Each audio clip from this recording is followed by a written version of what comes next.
Nous avons vu dans un cours précédent comment créer une base de données sur MySQL en utilisant MySQL Workbench. Donc, on a vu comment créer le script et on a vu deux méthodes de le faire avec des relations internes ou des relations externes. Et nous avons vu comment afficher le diagramme de la base de données. La base de données sur laquelle on va travailler maintenant, c'est la base de données de location, dans laquelle on a des biens immobiliers. Chaque bien se trouve dans un quartier et chaque quartier se trouve dans une ville. Bien sûr, une ville va contenir plusieurs quartiers et le quartier va contenir plusieurs biens. Chaque bien a un type qui peut être appartement, villa, garage ou autre.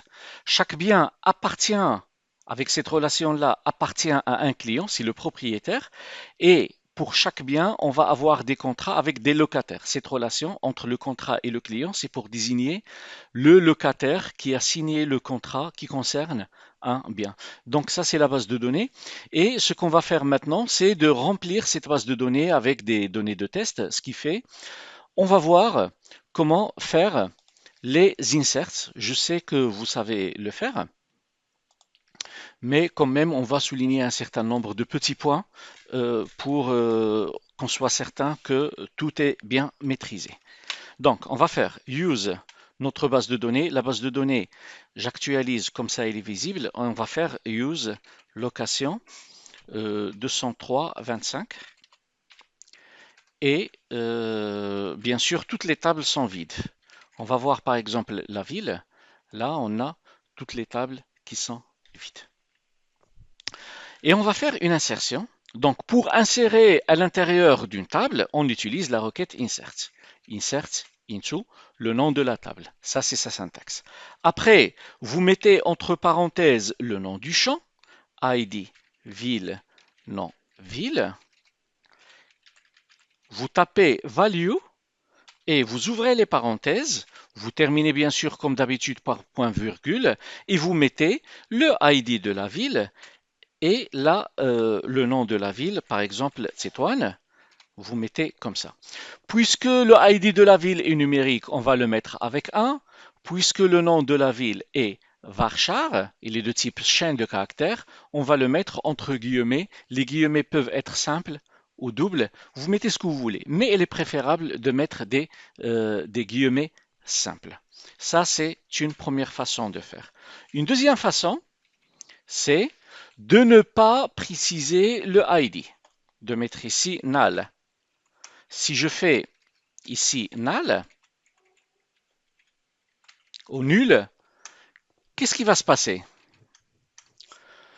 Au moment de la création de notre table ville, on a dit que le ID, excusez-moi, ID ville, il est auto-incrément. Ça veut dire qu'il s'incrémente automatiquement. D'où on n'est pas obligé dans notre script de préciser sa valeur. On peut mettre nul. Lui, après avoir fait select étoile, il sait que j'ai pas encore exécuté celle-là. Je vais l'exécuter. On va faire select étoile from ville. Donc là, on a un Tétouan. Quand je vais exécuter cette requête, puisque c'est nul, il va chercher le plus grand et il va faire l'auto-incrémentation, ce qui fait G va avoir automatiquement nul. Ici, je peux exécuter par là, je peux sélectionner et exécuter par là, comme je peux faire CTRL-Entrée, et ça on l'avait déjà dit. Après, je viens et je fais CTRL-Entrée, donc on trouve que le ID de ville de Tanger est automatiquement pris de. Si je sais là où on est arrivé, je peux le taper. Si je ne le sais pas, je fais nul et c'est lui qui va s'en charger. D'accord? Ou on peut faire comme ça. Chose qui est meilleure, insert into ville, le nom ville, value rabat. Donc là, j'ai même pas précisé le ID de la ville. J'ai même pas précisé le ID de la ville. J'ai précisé rien que le nom, Rabat. Et si je fais ça, je dois obligatoirement mentionner les noms des champs ici et les valeurs ici. Parce qu'il y a une façon de faire dans laquelle je peux omettre cette partie. Cette partie, c'est pas la peine de l'écrire, elle n'est pas obligatoire. Mais si je ne mets pas ici tous les champs, je suis obligé de les nommer ici. On va tester ça. Et vous allez voir comme quoi Rabat, il a été inséré avec le code 3. Mais ce qui va causer un problème si je fais comme ça. Ça ne marchera pas. Ça ne marchera pas. Pourquoi? Parce que lui, il va essayer d'insérer Casablanca dans ville. Dans la table ville, il y a deux champs. Et moi, je lui ai donné une seule valeur. Si je veux lui donner une seule valeur, je dois lui dire, voilà, cette valeur, il correspond à quel champ? Il va trouver comme quoi le champ restant, il est auto-incrément et c'est lui qui va le renseigner. Donc celle-là, ça ne marchera pas. Vous remarquez ici en bas, comme quoi il y a une erreur. Si cette partie ne s'affiche pas chez vous, assurez-vous qu'il est bien coché ici. Ça ne marchera pas. Donc je suis obligé de lui dire que c'est le nom de la ville ou, ou de mettre null ici. D'accord? Mettre null. Moi, je ne veux pas savoir où est-ce qu'on est arrivé.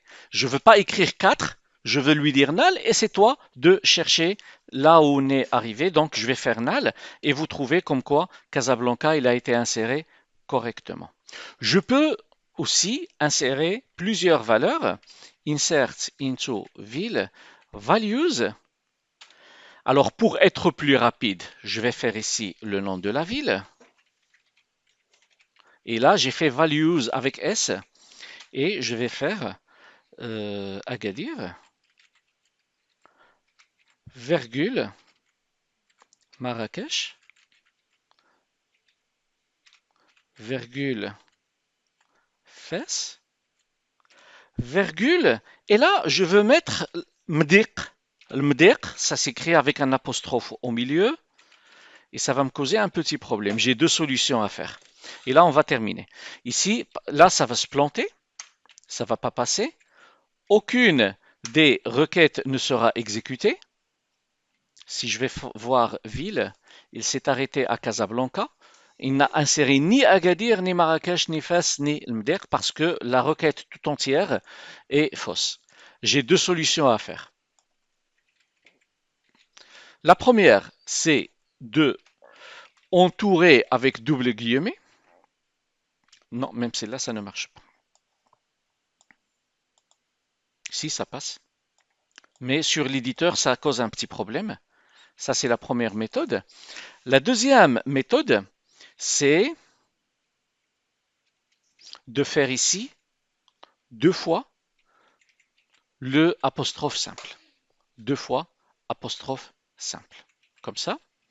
Et vous pouvez l'exécuter. On va ajouter d'autres villes. M'a-t-il?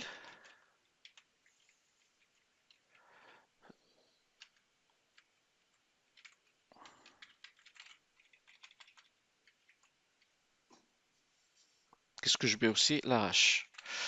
Voilà. Donc vous remarquez ici, Mers Sultan, Mers Sultan. Donc j'ai ajouté ici apostrophe avec Martil. Je vais exécuter ça et select étoile Franville. Vous voyez que ça a été inséré une seule fois. Le MDEC une seule fois. Même si ici j'ai précisé double, il a été inséré une seule fois. Ici, bien sûr, c'est simple, mais il est entouré par des doubles.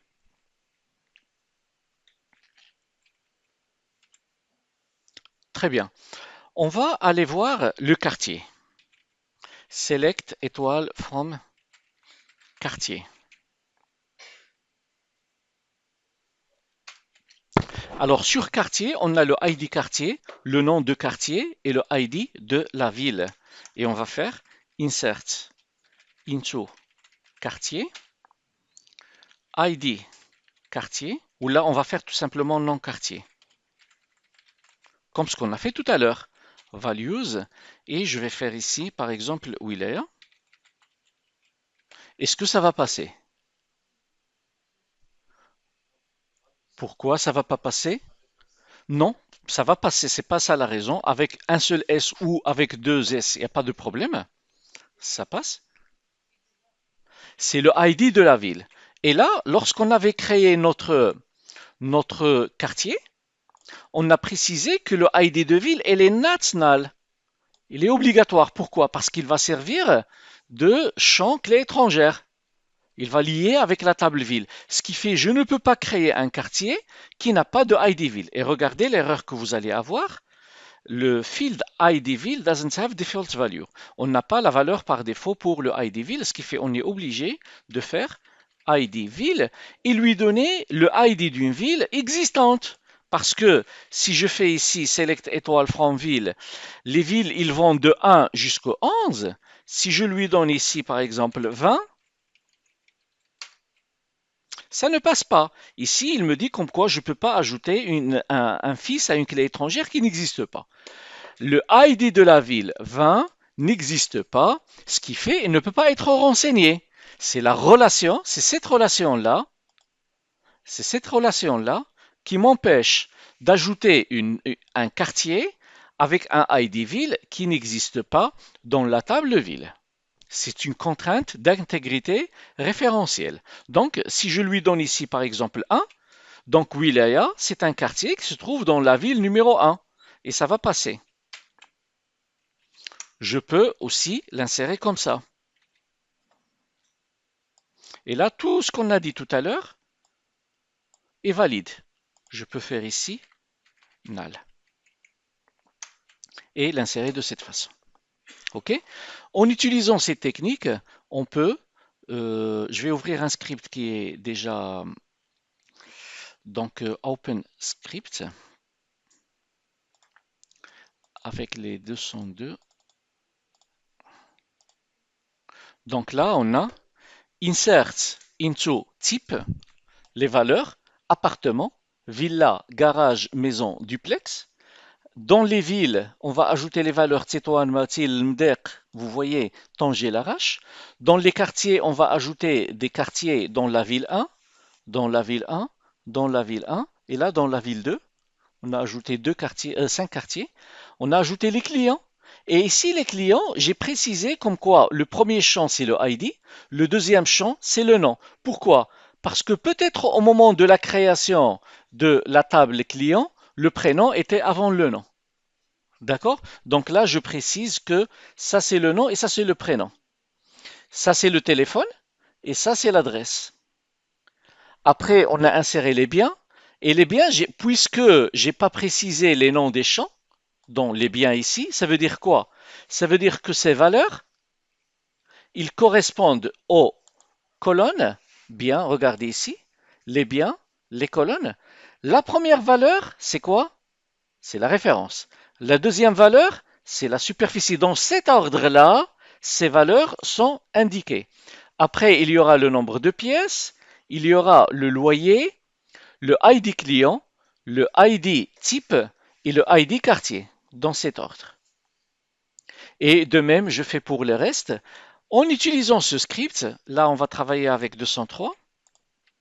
En utilisant ce script, je vais pouvoir remplir.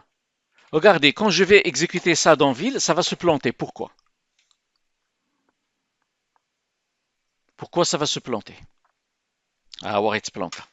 Vous voyez, il a donné rouge. Pourquoi? Parce que c'est pas déjà, parce que le 1 existe déjà. D'accord? Si je veux les insérer, je peux les insérer. Mais je ne vais pas l'exécuter parce qu'il a été déjà fait. On va insérer les quartiers. Même les quartiers, ça va me causer un problème avec le 1. Même le quartier, ça va me causer un problème. On a inséré le 1. On va insérer que cette partie-là. Non, même 2.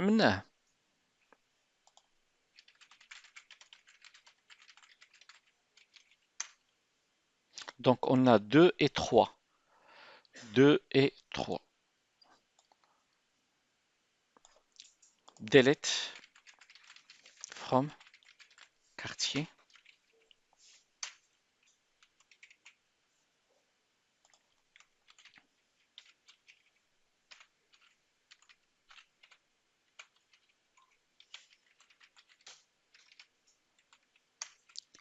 Voilà, j'insère les clients, j'insère les biens, j'insère deux autres biens, j'insère des contrats. Ça fait le script, elle est là. Je vais vous le donner Comme ça, vous pouvez l'utiliser pour répondre au reste de l'exercice. Sur le reste de l'exercice, qu'est-ce que vous avez?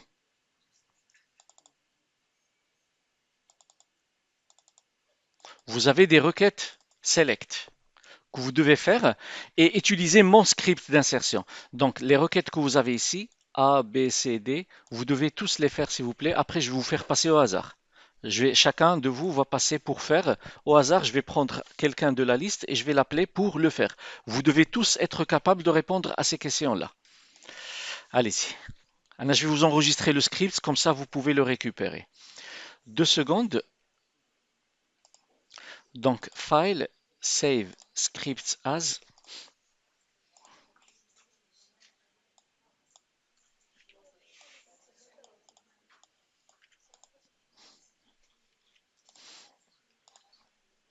Donc, dans 203. C'est le insert.